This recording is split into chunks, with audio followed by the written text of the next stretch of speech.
Badan Nasional Penanggulangan Bencana (BNPB) melakukan sosialisasi pooling fund sebagai mekanisme pengelolaan pendanaan bencana di Ayani Hotel Banda Aceh pada Selasa 8 Oktober 2024. Sosialisasi ini dilaksanakan dalam rangkaian peringatan Bulan Pengurangan Risiko Bencana (PRB) 2024. Direktur Sistem Penanggulangan Bencana BNPB Agus Wibowo mengatakan, seiring dengan perubahan iklim dan kondisi geografis, frekuensi bencana di Indonesia terus meningkat dari tahun ke tahun. Hal ini berdampak besar pada tingginya kerugian material dan sosial yang harus ditanggung pemerintah dan masyarakat. Menurutnya, dengan semakin seringnya bencana yang terjadi, dibutuhkan mekanisme yang lebih kuat dan berkelanjutan melalui pooling fund. Pooling fund itu adalah salah satu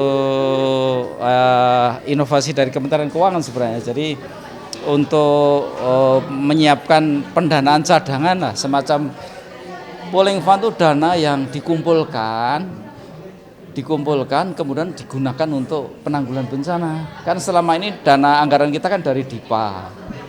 Kemudian kita punya namanya dana DSP, dana siapa? Kalau di daerah dana BTT. Kemudian ada hibah, rehab rekon dan sebagainya. Ternyata kan kalau kita lihat bencana itu makin lama makin tinggi, frekuensinya makin tinggi dan kerugiannya makin banyak kan butuh uang banyak. Apalagi se-Indonesia. Sehingga Kementerian Keuangan kan kesulitan juga untuk mendanai dana yang banyak itu, sehingga mereka menyiapkan semacam dana dikumpulkan, kemudian dana ini setelah dikumpulkan dibisniskan. Setelah dibisniskan, maka dana ini nanti hasilnya digunakan untuk penanggulangan bencana, semacam dana abadi lah gitu. Dana abadi lah seperti itu, sehingga nanti kayaknya kalau nggak salah setiap pemerintah daerah dan pemerintah pusat itu urunan dikumpulkan, kemudian dibisniskan. Nggak tahu bisnisnya Kementerian Keuangan kan ada SUN, ada apa macam-macam lah. Surat utang negara diinvestasikan oleh Kementerian Keuangan, nggak tahu apalah gitu. Nanti ada hasilnya baru diproses, baru digunakan untuk penanggulangan bencana. Saya kira dalam jangka panjang ya, kalau jangka panjang 10 tahun, 20 tahun saya kira hasilnya cukup bagus saya kira. Agus menambahkan melalui skema pooling fund, pemerintah pusat dan daerah akan menyisihkan dana secara rutin yang kemudian diinvestasikan dalam berbagai instrumen keuangan seperti surat utang negara.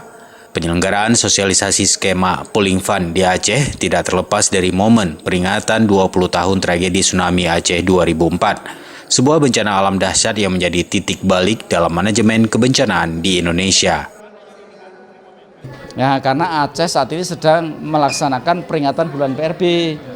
Jadi peringatan bulan PRB itu adalah dilaksanakan setiap tahun bergiliran. Tahun kemarin kita adakan di Kendari, sebelumnya di Ambon. Jadi bergiliran, sekarang di Aceh. Nggak tahu setelah ini nanti pindah ke provinsi mana lagi. Karena di Aceh kita sekalian promosi, sosialisasi gitu. Sebenarnya sosialisasi sering diadakan di Jakarta di mana-mana kan. Karena ada bulan PRB di Aceh, kita sosialisasikan sekarang di sini. Sekalian memperingati 20 tahun tsunami. Sekalian. Iya. Ini sudah diterapkan atau sudah baru dijalankan. Sekarang prosedurnya sedang disiapkan. Kemudian tahun depan akan diuji coba.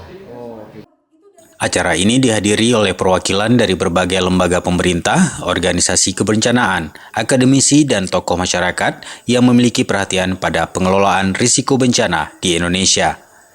Dari Banda Aceh, Tim Liputan Aceh TV melaporkan.